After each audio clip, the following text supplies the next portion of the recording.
Yeah, the testing seemed to show that it was okay. I've raised the volume. Yeah, yeah, yeah, yeah. No problem. Is Yeah, this better now? yeah. It's working now. Okay. Okay. And are you able to see my screen, or I can't see my screen?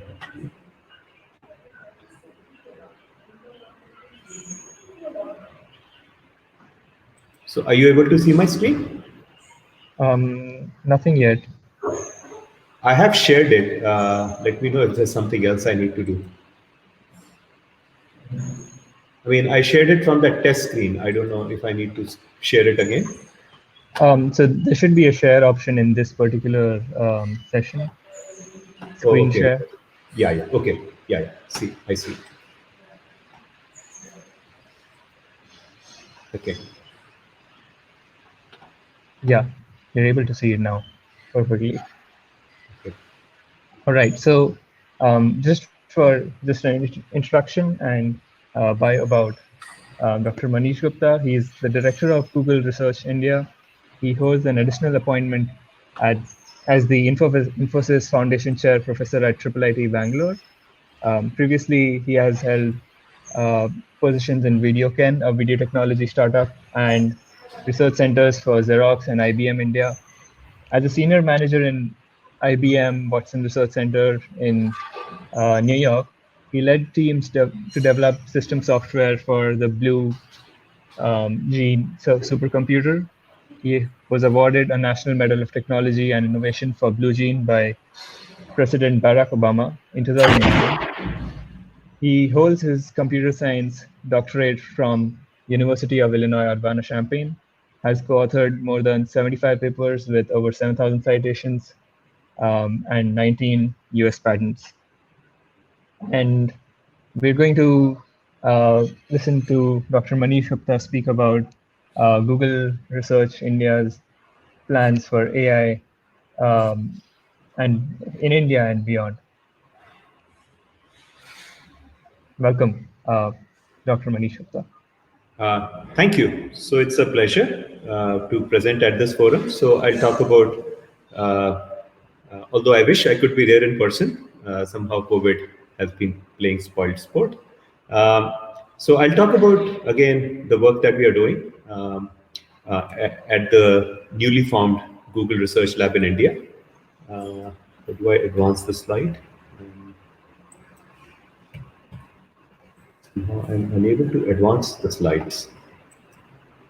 Okay, maybe let me go to this other one. Do you see my second slide now? Yeah, able to see it. Okay. Artificial intelligence changing the face of the world. Is that Sounds the good. one? Yeah, sounds good. Okay, so I don't need to belabor this point. AI is changing everything around us. It is impacting each and every industry, and including, I mean, we have seen factory floor automation, self-driving cars beginning to appear in parts of the world, and the Indian IT services industry, right, which is getting transformed through more and more automation, which goes by the buzzword robotic process automation. So, as Google Research established its youngest research lab in Bangalore last year, again, the obvious first question to us was, what should be our charter? Of course, as a research lab, there's a lot of emphasis at Google on doing fundamental research, which is not tied to any product. And then we wanted to see where do we want to apply that research. And we have really chosen to focus on problems that are arising in the Indian context, but which may not necessarily be limited only to India, where we can first solve problems in the Indian context and then hopefully take these solutions well beyond India. So I'll talk about some of that work, and most of it is kind of still work in progress. So I'll talk about some new initiatives. So Google Research, again, the work that we do usually falls under these different buckets. One bucket is where we are working on futuristic kind of initiatives which are not tied to any existing products. But the idea is that through that, you either want to create new products, or even if you don't end up creating new products, at least you want to solve problems and figure out a way to scale those solutions in the real world, potentially in partnership with external partners.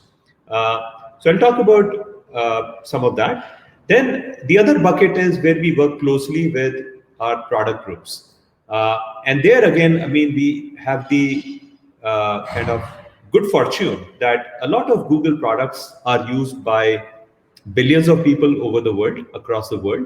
And again, in many cases, hundreds of millions of people, or even like newer products, often we see tens of millions of people using, even like relatively new products, which are still not, in some sense, which haven't reached that same level of maturity, right, of having a billion plus users.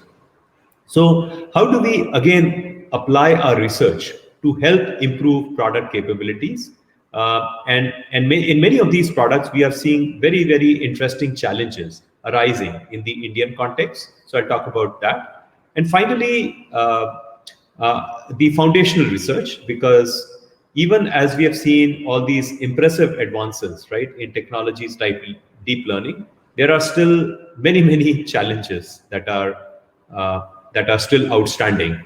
We still don't understand kind of why some of these algorithms for deep learning work and when they don't work. And there are issues of explainability, safety, and so on. So I'll talk about some of what we are doing in the fundamental research area. So moving to the first topic, which is transforming healthcare, I see that as a huge opportunity both for India as well as going beyond India. So if you look at the overall scenario of healthcare systems across the world, what I've shown here is a slide which shows the per capita expense on health in various countries.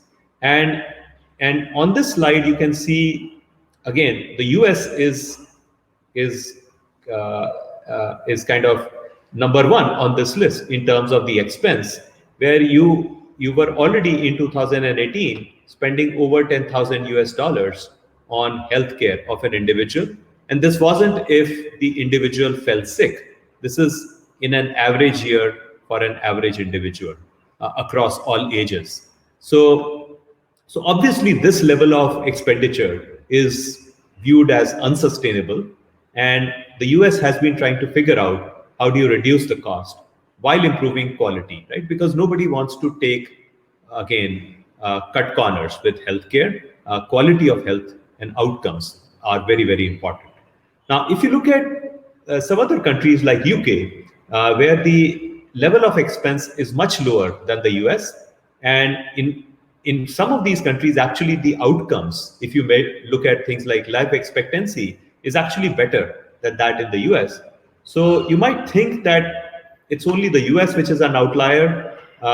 Countries like the UK kind of have it all figured out, and all you need to do is build a healthcare system like what you have in countries like UK. But again, all of these countries, if you look at the underlying kind of cost trends, they're all inching up, and all of these countries are again grappling with how do we reduce the cost of healthcare while improving quality. Now, there's only one country on this list which again doesn't seem to have that problem of high cost of healthcare per person, and that's India. And somebody who's not familiar with India might think we are doing something great in India. That's why our costs have been kept so much in check. But those of us who are based in India know the reason why this number is so low is because we don't just provide healthcare to much of our population. And as we go about providing decent healthcare to people who don't have it today, so not people who are attending this, I guess, conference. We are the lucky ones who are privileged enough to have access to decent healthcare. But much of the country, especially in rural areas, they simply do not have access, right, to even medical doctors. So India cannot afford to take the path of countries like the US or even UK, because we simply would find it very hard to afford these levels. Because I mean, if you look at this level of spend, it exceeds the entire GDP of India, right? So there's no way we can afford this level of expenditure. So we have to be smarter. And what's that smarter thing? Really, I believe it's really a combination of a business model change where you have to make healthcare more consumer centric. Today, it tends to be very, very provider centric. The doctor is really at the center of the entire healthcare uh, uh, kind of an experience. And really, the focus really needs to shift to the patient as a consumer, right? And there are people like Eric, who has written this book, The Patient Will See You Now, who have talked about this transformation, right, that needs to happen and which is happening. The other aspect through which you can really transform healthcare is to make things more proactive. And that's where technology can play a really, really key role. And just to illustrate how that might happen, it is important to realize that healthcare system itself tends to be built in these different tiers. There's a primary healthcare system, there's a secondary, and then there's a tertiary healthcare system, and then there's the ICU, right, which is often referred to as the most expensive place to stay overnight, more expensive than, let's say, a five-star resort in a exotic location. And it's not a particularly fun place to spend that night. So the point is that to get yourself treated in an ICU is both an expensive proposition, and also it's not a particularly kind of fun place, right, to spend your night. So if you can take care of people's health before they need to enter the ICU, that leads to much better outcomes. And that argument applies to all of the different tiers. And to the computer scientists, right? I mean, I often relate this to the things like the memory hierarchy, right, that we see in our computer systems. So my original research area is compilers. So I used to, again, when I was doing real research, I used to worry a lot, right, about how do we transform these programs so that the data access is inexpensive, right? And a compiler would try to make sure that as much of the data access happens out of registers, if possible. If not registers, let it happen out of the level 1 cache. If not that, level 2 cache, level 3 cache, or main memory, and God forbid that you need to go to the hard disk. So I would say the analog of hard disk is the ICU, and the analog of, again, these maybe primary, secondary, and tertiary, right, could be these levels of cache in your memory hierarchy, and the analog of home. So to take the analogy further, ideally you want to take care of people while they are living their normal lives at home and at work, and take care of people before they need to enter a hospital or deal with a formal healthcare system. And that could be viewed as analogous to registers, that you want most of the data access to happen out of registers. So what I would argue is that the future of healthcare really lies in what happens at home and at work when we are living our normal lives. So the future of healthcare is outside hospital. Before you get to the hospital, how can you have, again, emphasis on prevention of diseases and on wellness, so that you delay the onset of diseases as much as possible, or you take early action so that you can have better outcomes, right? So there's this saying, prevention is better than cure, just a generalization of that. And now let me give two concrete examples, right, of how AI might be applied, right, to help with this transformation. So timely action, right, is really the key to achieving both good outcomes and reduce costs, right, in so many different kind of scenarios of various diseases. So let's take one example of diabetic retinopathy, which is one of the fastest growing causes of blindness. And there are, again, hundreds of millions of people with the diabetes condition, especially in India. India is the diabetes capital of the world. Um, well over 100 million people with this condition.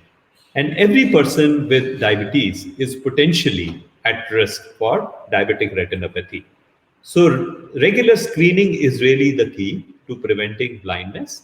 And as is the case with almost anything related to medicine, there's a severe shortage of doctors. So, there's a severe shortage of general practitioners in India. You pick any specialty, and there's a shortage of doctors with that specialty in India. So, which is true for eye doctors as well. So, there's a shortage of ophthalmologists. And as a result, what happens is 45% of the patients with diabetic retinopathy, they end up suffering a vision loss before diagnosis. And the way to diagnose this condition is to take these images of the retinal fundus through a special camera. And then the ophthalmologist basically look for signs of things like hemorrhages uh, to, to grade this particular case, right, on a 5-point scale of no ranging from no diabetic retinopathy to proliferative diabetic retinopathy. So what we did was to essentially adapt this deep neural network. So convolutional neural networks, right, made a comeback around the year 2011, right, for this image classification task, where they really started to show very significant improvements in the algorithm's ability to automatically identify images, identify objects, recognize various kinds of objects. Is this the photograph of a cat or a dog? So that same architecture that was used as a starting point by our researchers. So the Inception 4 architecture is what was used here, and we extended it to then start processing these labeled images uh, of retinal fundus images, which had already been labeled with again the diagnosis from the eye doctors, and the algorithm started to do this automatically. And again, I mean, there were many hiccups along the way. For instance, one of the issues that the team faced was often the human doctors themselves did not agree on a given case. I mean, for many cases, most of the times, yes, the doctors would agree, but there would invariably be these complicated cases where some doctors say there's no diabetic retinopathy, where there are others saying no, there is. This is a case of moderate diabetic retinopathy. So in those cases, again, we started using this kind of adjudication process, and to basically refer these cases to specialists, asking them to independently provide their opinion, and if their opinions didn't agree, get them to talk to each other and come to a consensus, right, which was used as the gold standard. And then doing things like higher precision images, all kinds of hyperparameter tuning. After all of those improvements, the team was able to come up with results that were comparable to the diagnosis by general ophthalmologists. And they published the first paper on this work in this Journal of American Medical Association, showing these results. And again, this work was led by, the whole work got initiated by one of my colleagues, Varun Gulshan, who in fact had moved, you can think of him as the very first researcher for Google in India, because he moved to India before the research lab existed. He started to kind of do his research, and he started with this work on diabetic retinopathy. And earlier this year, this particular paper was rated amongst the 10 best JAMA papers by this journal in the last decade. So this was kind of validation that the medical community. So because this is not a computer science journal, here's the medical community kind of really providing a very strong validation of this work as kind of representing the brave new world in medicine. And then the team went on to do further improvements, and they published another paper, follow-on paper, where they showed results that were on par with retinal specialists. So So on one hand, I would say these are very, very impressive results that an algorithm is able to achieve higher levels of accuracy than a specialist. On the other hand, I would also like to provide some voice of caution that sometimes we get carried away with this whole hype about AI, deep learning, and so on, and think that all the problems are solved. Even in this case of diabetic retinopathy, I would say no, we have not really completely solved the problem because there are still going to be cases, for instance, when the algorithm makes a mistake and it makes a mistake in a spectacular fashion, right? Uh, so it might kind of miss a case of diabetic retinopathy for a patient who does have it, where the human doctor would actually catch it. So, so the point is that as we begin to see these AI algorithms, right, being deployed in the real world, where they are being used to assist, right, with decisions that are going to have a very serious impact, right, on human lives, it is extremely important, right, for us to start looking into all those principles that I'll talk about towards the end of ethics, fairness, safety, so that we are comfortable, right, that we are doing the right thing. Uh, Moving on, I mean, I'll give another example of kind of what could be done in a home setting when we are living our normal lives. So I see this as kind of again a great opportunity to use devices like mobiles that we all use so much, and also things like wearables, cameras, and so on, through which now it is possible to monitor what's going on, right, with people's lives. You can monitor various body vitals of people. You can monitor their various activities, the state of the environment, and based on again these signals that you get from this monitoring, you can actually start to further apply machine learning models to come up with risk models for which diseases these people are at a risk for, and then use those risk information to actually suggest timely interventions, which could be in the form of a lifestyle modification or an early medical intervention. Uh, and we see that again, as is the common theme, various forms of cancer, diseases like diabetic retinopathy, and so on. Early intervention is really the key to achieving better outcomes. And then you want to engage the user in actually responding, right, to your suggestions about those interventions. So you may need to figure out what's the right way to engage that end user through things like notifications, but also through dialogues, because just simply providing a notification often is not very effective. So more concretely, we are looking at an instance of such a framework to prevent cardiovascular disease, which happens to be the number one killer across the world.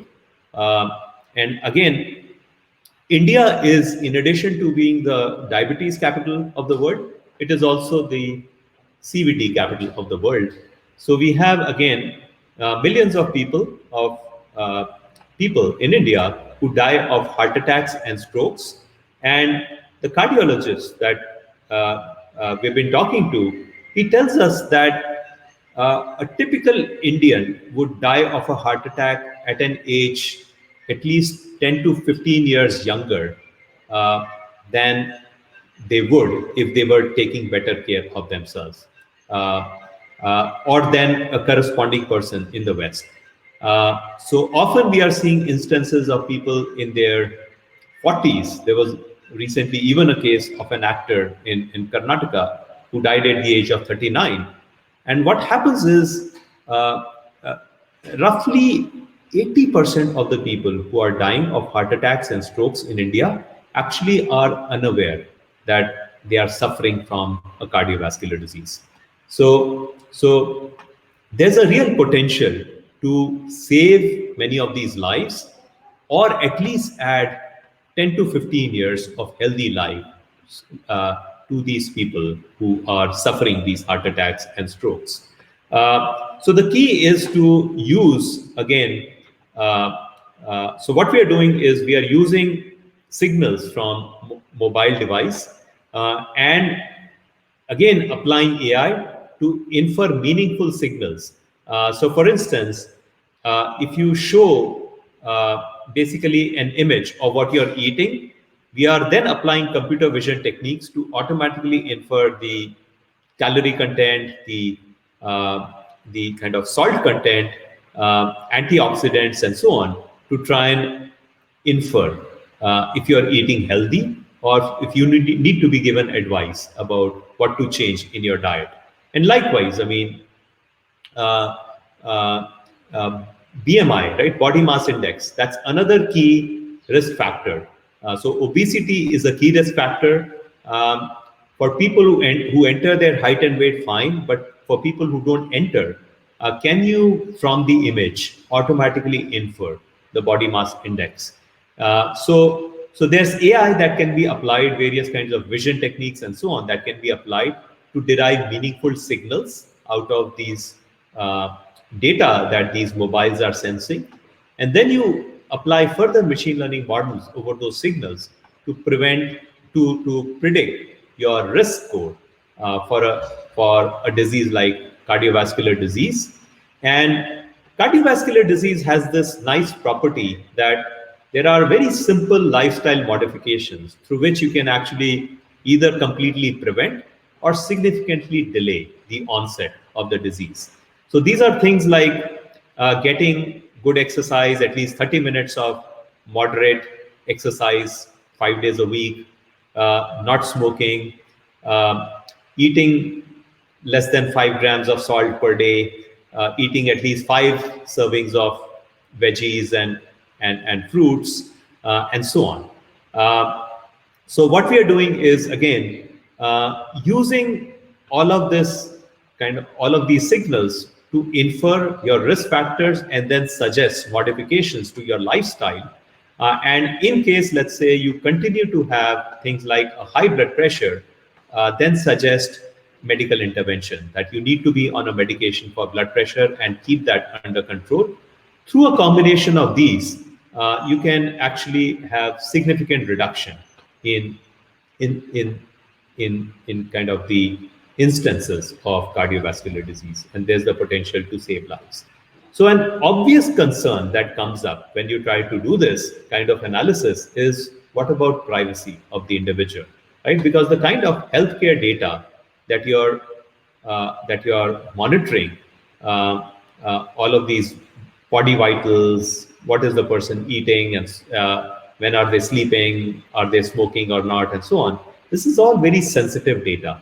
So a person may not be comfortable sharing that data and having it be stored, let's say, on a cloud, even a cloud of a company that they trust. So again, there are a variety of approaches that can be taken. Of course, any such work that is done, it is very important to make sure that you're taking appropriate consents from individuals before you kind of start using their data. But then another very promising technology that has been developed at Google Research, and which is now being, again, developed further by many researchers outside Google, and also being used in many Google products, is federated learning, where the idea is that this data that you're getting out of the device, you want to provide perhaps an assurance that you're not going to store that raw data on your server, on the cloud. So federated learning allows you to first build models from some proxy data, which you initially populate on every device, and then you have on each device a local machine learning model being learned from the data that you're seeing on that device. And you never let the raw data get stored on the server. The raw data stays on your mobile. device, right? So in this case, let's say my whatever, let's say face image, my data on kind of what food I've eaten and so on stays on my device. It is not getting stored on a cloud. Uh, and and as kind of you start to build machine learning models, right, over the local data, the obvious drawback is that this model is not going to be particularly effective because it is only seeing a single individual's data. So the idea in federated learning is to then learn these models in a federated, in a distributed manner, where uh, where there is not the raw data, but there are certain parameters associated with the machine learning model, which are then shared with this centralized server. And that is where you then start to build that federated model, which is essentially learning from the data on all of these devices. And then you're uh, deploying those kind of newer models, the more sophisticated models, back on these devices. So, this we consider a very promising approach to, in particular, uh, provide like solutions for areas like healthcare, where the privacy of an individual, right, is of significant concern to the individual, where they are not comfortable sharing their data. Of course, in cases where individuals are comfortable sharing their data for the larger good, you can use traditional models as well. And often you combine technologies like federated learning with things like differential privacy, where you further offer then a guarantee that the centralized model that you're learning, you will never be able to track the data of an individual. You will not be able to remember kind of the centralized model will not remember a specific data value that comes from an individual, so that even as you build these models, not just the raw data is not getting through, it is not possible for you to recover the value of that raw data, right, from the model that you've built. Uh, so we consider this to be, again, a very promising approach, not just for cardiovascular disease, but for a whole bunch of other diseases, including various forms of cancer and so on. And we think that's a very promising way to transform healthcare. Next, let me talk about our AI for Social Good program, where what we have done is we have gone not to our product groups, but to various NGOs, the various nonprofits, to understand what are some of the problems that they are tackling, real problems that they are tackling for different communities. And we asked these NGOs what were some of the problems that they were dealing with, and identified those problems which were amenable to effective solutions using AI. And then we started working with them together with academic partners. So I'll give you one example of one of the projects that we initiated in November last year, where we've actually made significant progress. So this is an NGO called Arman, which has this program called Emitra, with the goal of improving maternal and child health. So India, again, has the dubious distinction of having the largest number of deaths during pregnancy, as well as, again, the largest number of deaths of children before they reach the age of 5. Uh, and what Arman does with this Mitra program is they engage with these mothers, with these expecting mothers, women while they are expecting, and they deliver messages, voice messages, through phone calls, automated phone calls. And there is one or two messages that get delivered during every week of the pregnancy, with a very specific tailored message for that week. What to watch out for during that week, what precautions to take, maybe what vitamin or whatever iron pills to take during that particular week, and so on. And Arman has developed a very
Um, I think it's the video is stuck for some people, so maybe you could just wait for 1 or 2 minutes.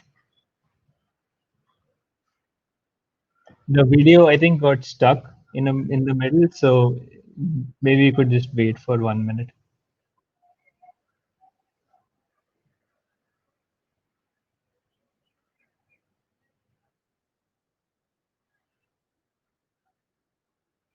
Yeah, yeah. I think there was just a drop in the middle, but I think apart from that, it's been fine.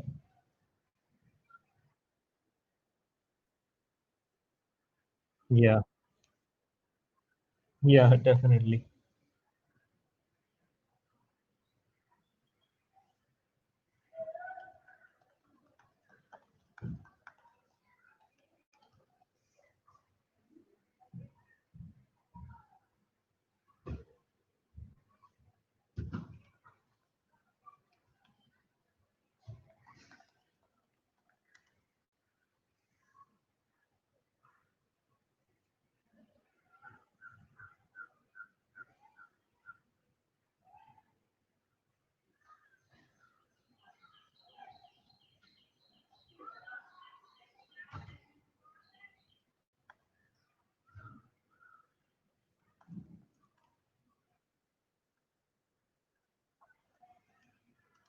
I am able to see you, but I think I'm just going over the chat, and it seems it's not uh, working for a few people.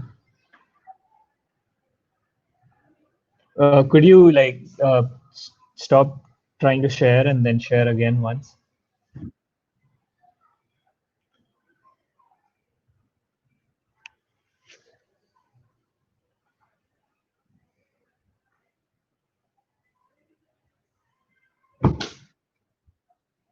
Yeah, I'm able to see it, but I think I'll just wait for some response.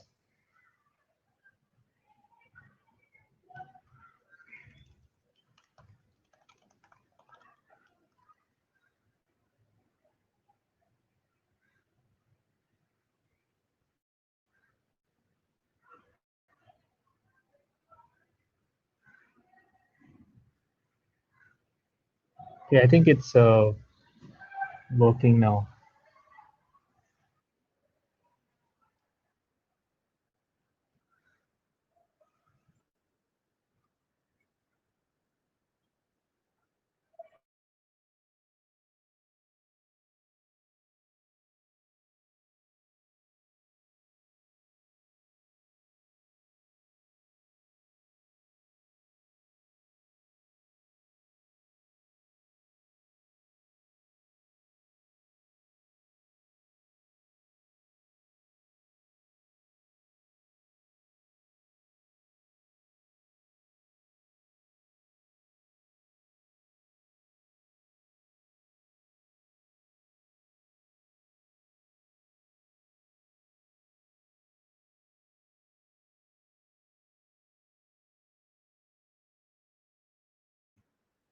Hello. Sorry to interrupt again. Could you like try reloading once?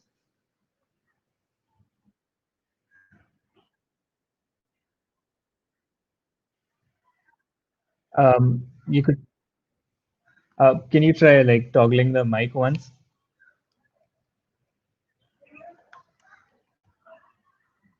Mic and video.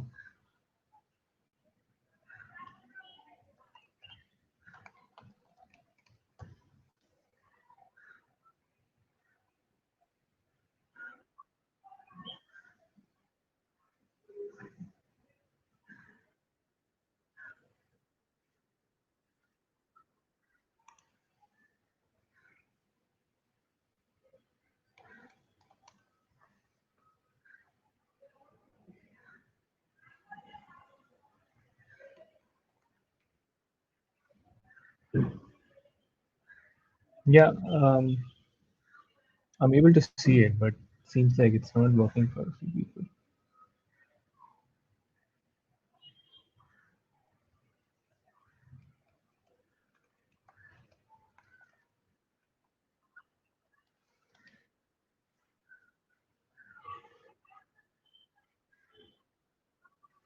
It seems like the audio is not there.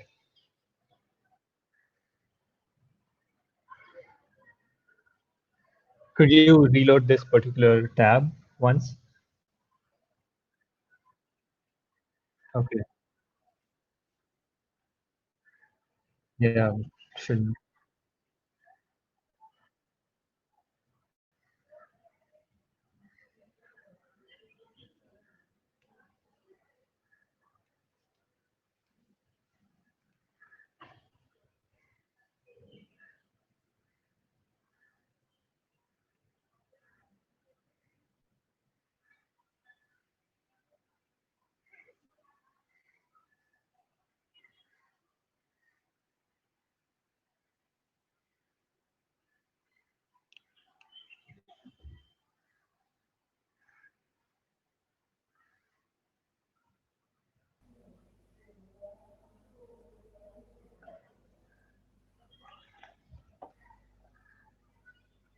Okay, so I guess you made me join again. Is that any better? Yeah, just a second. Just asking.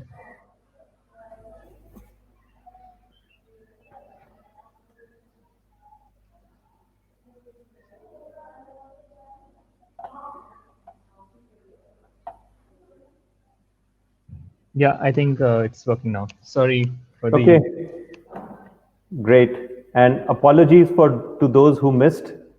Again, I mean, just very briefly, this is again a, a an interesting just research project on doing machine translation, but in an entity-aware manner. Because I mean, otherwise, what happens is when you are taking these educational videos, like where which are referencing terms like machine learning and Python, you start going ahead and kind of literally doing the translation. Python becomes Ajgar, whereas here you're really referring to Python, the language.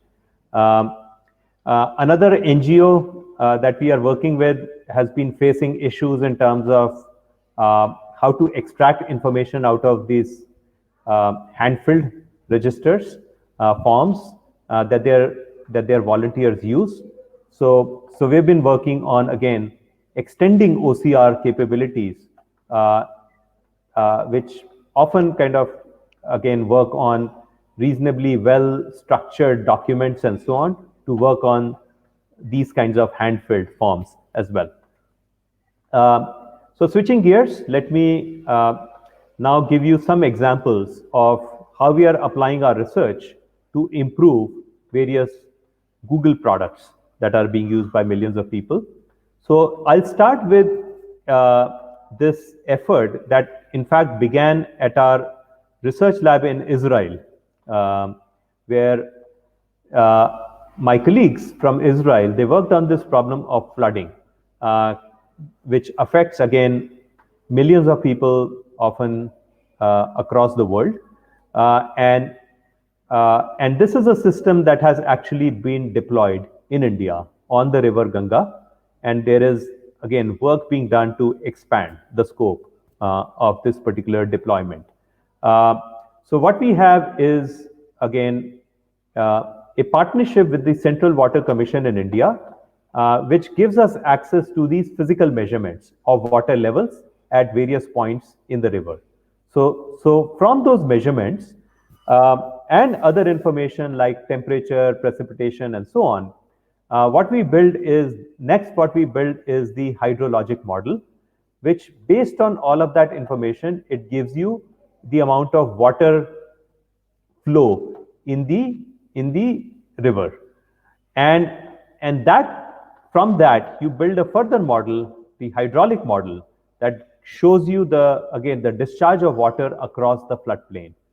And in both of these cases, we have again built these models using machine learning based approaches instead of using the trying to do physics based simulations. And the interesting thing that we found was that with some of these models, like the LSTM architecture that was used for time series prediction in case of this hydrologic model, it is actually able to mimic some of the phenomenon that has been observed in nature related to precipitation. For the hydraulic model, Essentially, what we use are these digital elevation maps.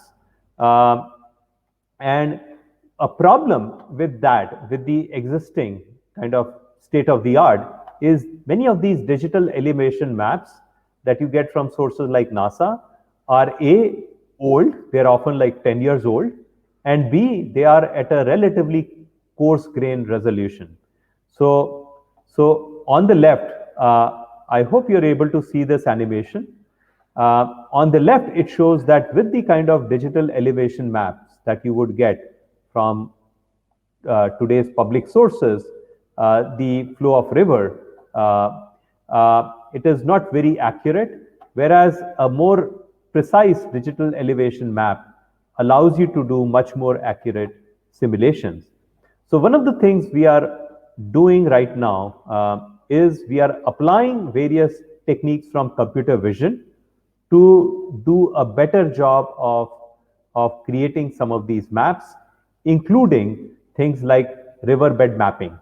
So for automatic riverbed mapping, our team in India is again applying these computer vision techniques to satellite images and trying to create these more precise maps for the rivers. So in this work, we've had, again, by using these models, we've been able to significantly improve the accuracy of flood prediction. And these are the results that are shown, again, for certain regions, for certain parts of Bihar, on the Ganga River, that the traditional models have significant inaccuracies, right? So they have a recall of 31.8%. That means you're roughly missing out 2/3 of the flooding events, and a precision only of less than 20%, right? So you have a lot of false positives, which are actually shown. So the ones in purple show the false positive where you have wrongly said there's going to be flooding, and the ones in this reddish part are the false negatives where you have missed out flooding events. So with these machine learning based models, we have been able to significantly improve both the precision and recall of these predictions. And now these systems have been deployed and are being used to provide warnings during the flooding season through both like things like Google search, through Google Maps, as well as Android based messages that get delivered to people with Android. So taking that word further, I mentioned our team's work on applying analysis of satellite images to do automatic riverbed extraction. The same team has also worked on this land cover classification, where the idea is for every point on the map, you want to automatically classify whether it's a water body, whether it's a forest or a grassland or an agricultural area or a settlement and so on. And the idea is that through this kind of analysis, right, that you do at massive scale, right? So through this, you can cover the entire country and you can cover the entire planet. Now you can do some very, very interesting kinds of analysis, right? To see, for instance, how much of forest cover are you losing over a period of time? How many of water bodies are disappearing, right? So for instance, in Bangalore itself, we have seen many of the lakes that were traditionally there in Bangalore kind of filling up or getting shrunk, right? Because of all the construction and other encroachment around those regions.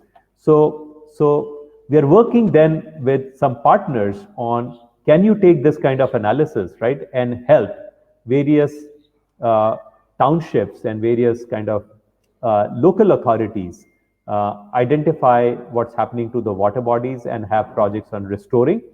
And then down the road, we plan to work on problems like water management. And one of the issues there is that you have often farmers kind of using actually just suboptimal choices of what crops to grow because that's what they've always done.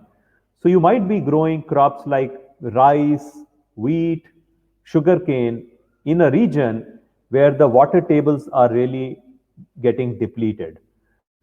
So if you continue with those practices, you are going to run out of water, and you're going to see failure of those crops. So can you do some of that analysis and start to provide more information to farmers about smarter choices they could make about what crop to grow and then how much water to use?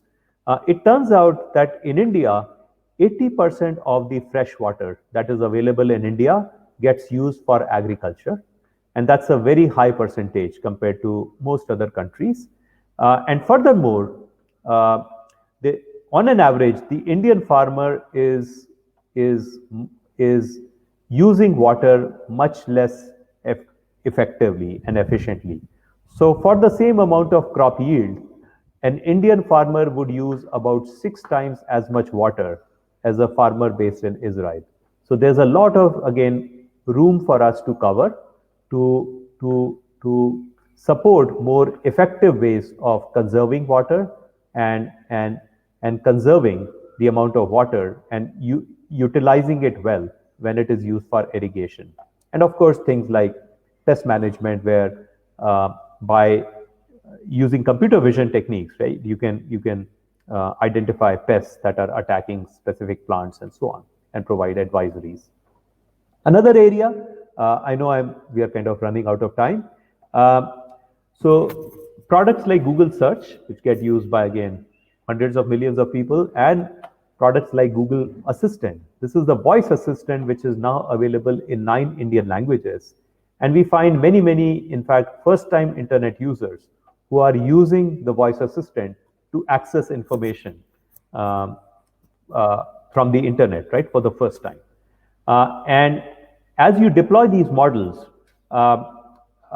the whole rich diversity of Indian languages and dialects and accents becomes a challenge, because many of these models, right, that have been built using maybe kind of annotated data, right, from labs, doesn't quite work very well when you are doing these deployments, right, in the real India. So we have seen, for instance, challenges like a Hindi model wasn't necessarily doing very well for Bhojpuri and maybe Bihari and Haryanavi dialects. Then in India, we do a lot of code mixing, right? So in the same sentence, we will mix English and Hindi. We might mix whatever Tamil and English and so on. And often, because many of the users are first-time internet users, they're not kind of tuned to what is an effective way to formulate a query, because they might just think that, oh, you have a human at the other end and talk to it just like a human, where we have seen in particular instances of a single query being broken up, like into kind of almost what appears to the system as different queries, that you say market mein, and then you take a pause, and then you ask your real question, टमाटर का क्या भाव है? And so we are dealing with, again, many of these challenges of how to kind of understand that this is coming from a single session, that this is a single query, figuring out ways in which we handle this mix of different languages. So what we have started with is, again, there's been work done by Google researchers on something called MBERT, which is the multilingual version of BERT system. And what we found was that, again, the accuracy of many of these NLP tasks, right, named entity recognition or sentiment analysis and so on, was still relatively low on many Indian languages. So recently, with our interns, we built something called IndicBERT, where we have been able to significantly improve the accuracy as measured by things like F1 scores and so on, right, on some of these tasks. And once you kind of convert it into the right text and kind of understand what this query is, how do you respond? You need effective knowledge graphs to be able to do that. And again, I mean, there's a challenge of how to build knowledge graphs for low resource languages that we are dealing with. And what happens with the traditional Google search is that you see all kinds of things like misspellings, which would typically not be done by a native English speaker, because these misspellings have this very phonetic basis. Because when you really look at this query, double bed furniture, look, you can see the reason why furniture has been spelled this way, because phonetically, this way of writing furniture isn't so different, right, from the correct way, right, within native English, right, of writing the word furniture. And then you have idiomatic, Indian idioms, like often we refer to a diabetes patient as sugar patient and so on. And a self-driving car rental means something entirely different in India. It doesn't mean you're renting out a self-driving car. It means you're going to be driving it yourself. So we are, again, trying to help our systems better understand these queries through natural language processing, right, in the Indian context. I'll skip some of this, again, in the interest of time. We are working also with Google Pay on certain problems like fraud detection and transaction failures. And Google Pay, again, is a system which is very rapidly getting adoption in India. And to us, the heartening fact is that roughly 2/3 of the users of Google Pay come from outside the main metros, right? So it is actually having an impact on people's lives in some of the smaller towns and villages. And let me maybe just give one example of some of the foundational problems that we are working on. And that is this problem that I was referring to earlier in the diabetic retinopathy case of calibration.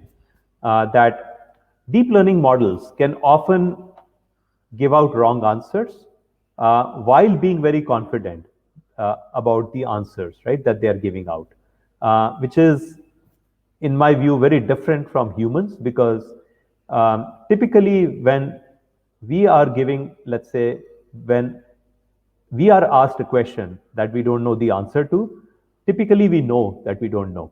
We may pretend that as if we know it, but deep inside we know that we don't know it.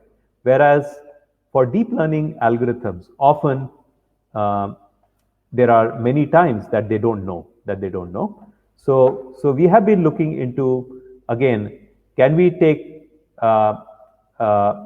like inspiration from how human brain does it to build more effective deep learning architectures that would be able to do a better job with this calibration, that would be better at estimating the uncertainty of their models.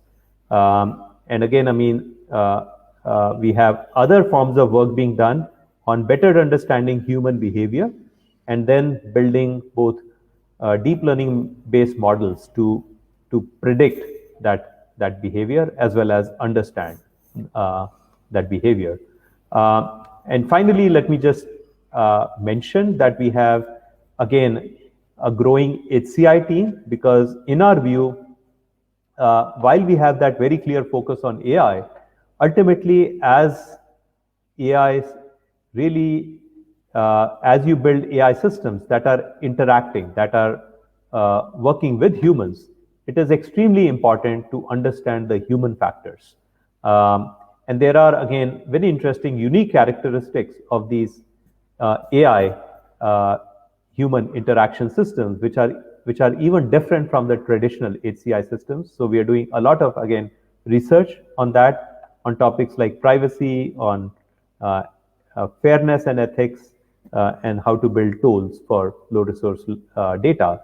So let me stop here at this point and conclude that what I've shared with you is just like some early ideas in terms of areas where we see AI, the potential of AI to make a difference to the lives of people around us. But what we are doing today is just scratching the surface. As we look at so many problems that we face as a country, as specific societies, health, education, environment, transportation, and so on, there is really the potential to start to apply technology and in particular AI to really make a transformational difference to many of these problems.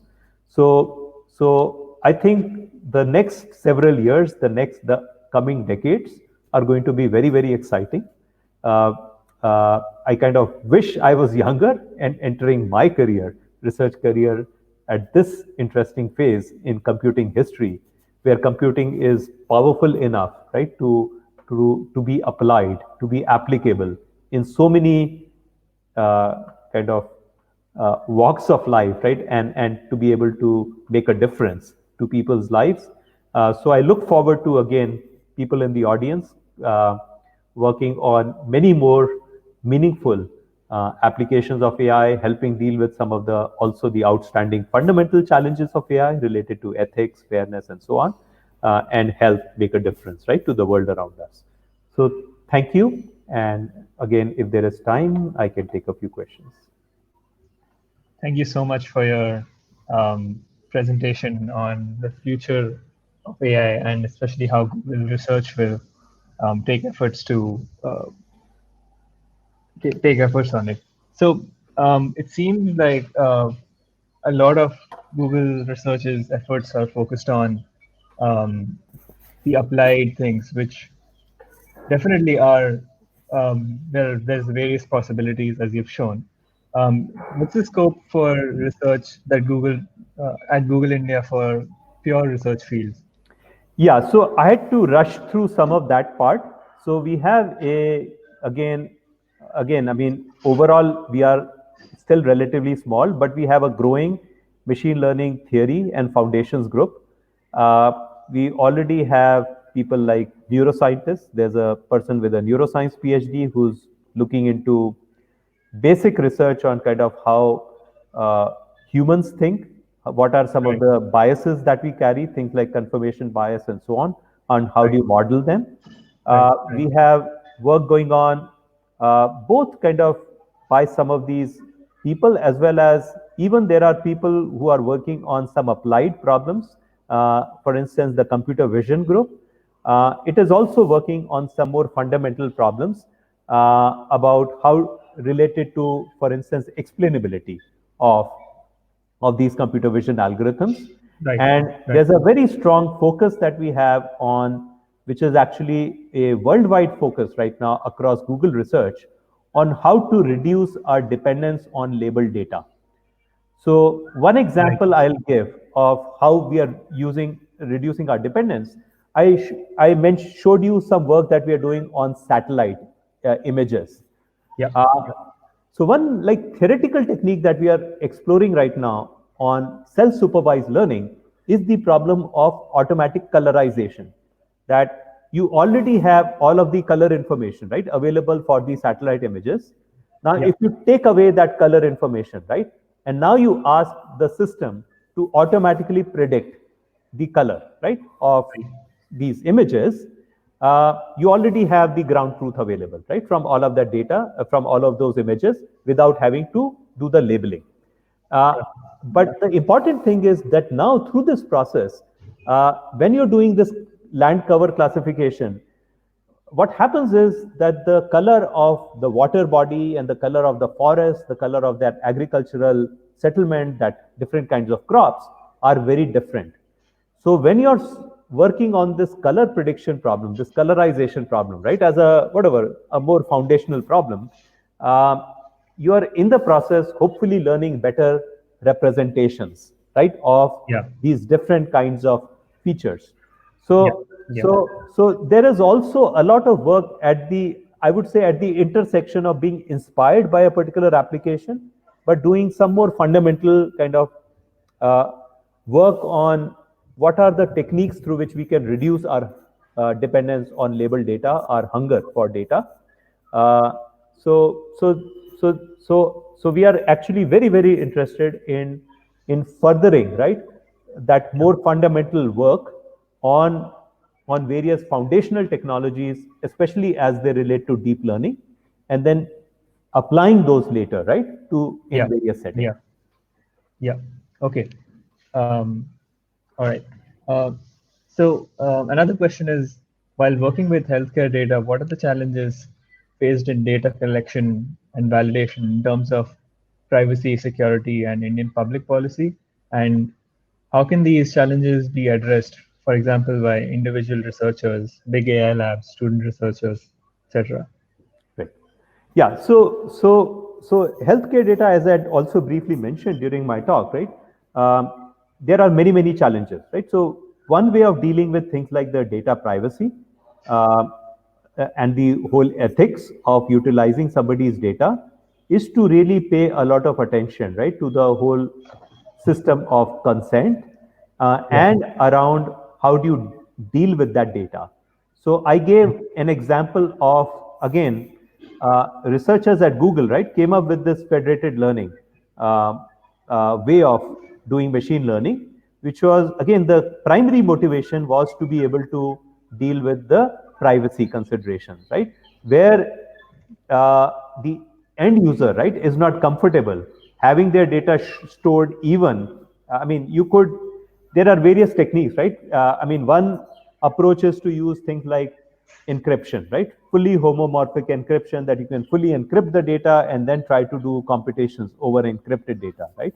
So that's been one approach that researchers have advocated for dealing with very sensitive data like health data. The alternate approach, another approach that the Google researchers have been investigating is this federated learning, where you are at least assuring the user that their data is not, raw data is not getting stored anywhere. It yeah, is yeah, only staying within the device.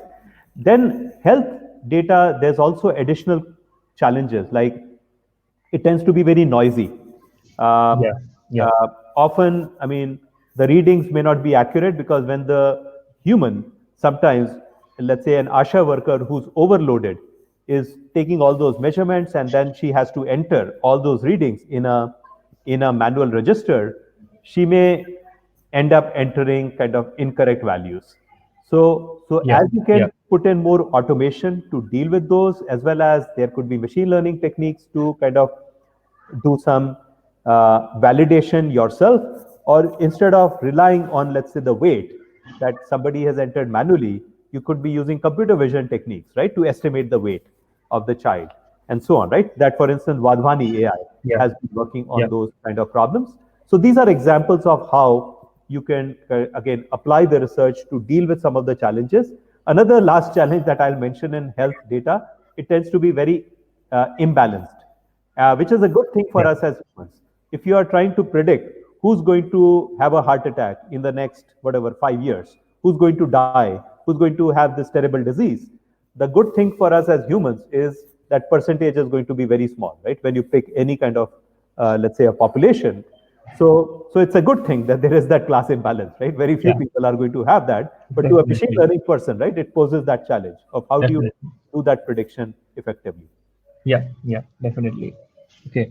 And I had like a question on Google AI Research India's efforts for education in India, because it seems like if we compare it to like a nation like United States, there's not a lot of awareness with respect to uh, systems, AI systems, etc.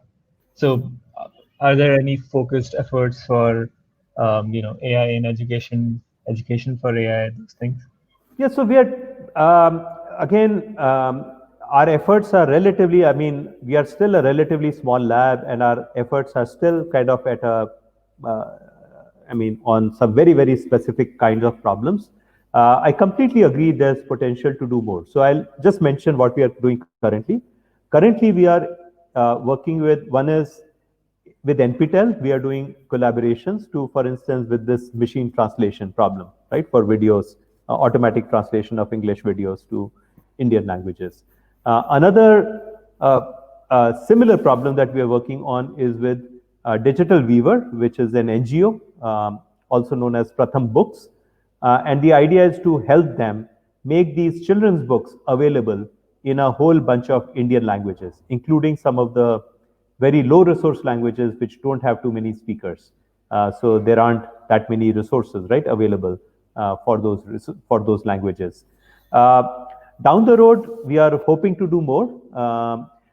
We certainly do a lot of engagement in the sense of one of my colleagues, Ashish Tendulkar, has been teaching kind of like this a hands-on course on machine learning together with Professor Ravindran from IIT Madras, where Ashish Tendulkar goes a lot into the systems aspects of machine learning, including all the TensorFlow systems and how to program them and so on. We have been organizing things like summer schools. So there's an AI summer school coming up in August, where we are bringing a whole bunch of undergraduates and exposing them to kind of current research going on, both in academia as well as at Google Research. So we have some small efforts that we have begun, but I agree there's a potential for us to do a lot more, and hopefully you will see us do a lot more as we grow. Yeah. Okay. Thank you so much for the really nice presentation and really informative about Google AI Research India's efforts towards Indian problems, very specific to Indian problems. Thank you. Thank you for inviting me and this opportunity. Yeah. Thanks. Bye.